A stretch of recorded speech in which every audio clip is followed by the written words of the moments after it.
চলতি বছরের নভেম্বরেই যুক্তরাষ্ট্রের আগামী প্রেসিডেন্ট নির্বাচন। তার আগেই নানা কারণে আলোচনা সমালোচনার মুখোমুখি প্রেসিডেন্ট পদপ্রার্থীরা। বয়স বেশি হওয়ায় দেশ পরিচালনায় সক্ষমতা নিয়ে ডেমোক্র্যাট প্রার্থী বাইডেনকে দলের ভেতরে বাইরে নানা প্রশ্নের মুখে পড়তে হচ্ছে। বাইডেনকে প্রতিদ্বন্দ্বী রিপাবলিকান প্রার্থীও কটু কথা শোনাতে ছাড়ছেন না। তবে নেতৃত্ব দিতে অযোগ্য বলে দ্য নিউ ইয়র্ক টাইমসের সম্পাদকীয় পরিষদের দাবির পর আলোচনায় ট্রাম্পের নির্বাচনী লড়াই চালিয়ে যাওয়ার ইস্যুটিও।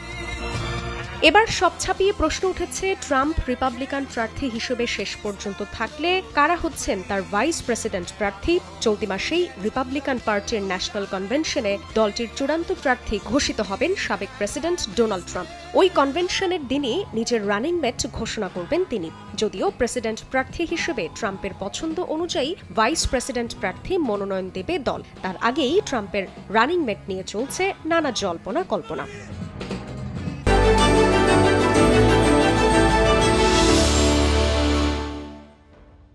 ডোনাল্ড ট্রাম্পের ভাইস প্রেসিডেন্ট বাছাইয়ের তালিকায় এখন পর্যন্ত বেশ কয়েকজনের নাম শোনা যাচ্ছে। তাদের মধ্যে রয়েছেন নারী কংগ্রেসম্যান এলিস স্টেফানিক, সাউথ ক্যারোলাইনার সিনেটর টিম স্কট, ওহাইওর সিনেটর জেডি ভান্স, নর্থ ডাকোটার গভর্নর ডগ বার্গাম।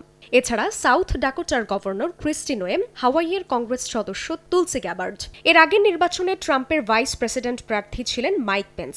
এবার অবশ্য সে তালিকায় পেন্সের থাকার সম্ভাবনা দেখা যাচ্ছে না, কারণ 2020 সালের নির্বাচনে বাইডেনের জয়ের ফলাফল পাল্টে দিতে কংগ্রেসে ইলেকটোরাল কলেজের আনুষ্ঠানিক ভোট গণনায় হস্তক্ষেপ করতে পেন্সকে অনুরোধ জানিয়েছিলেন ট্রাম্প। কিন্তু পেন্স তা অস্বীকার করায় তার উপর অনেকটাই ক্ষুব্ধ ট্রাম্প, এমনটা শোনা যায় মার্কিন গণমাধ্যমের খবরে।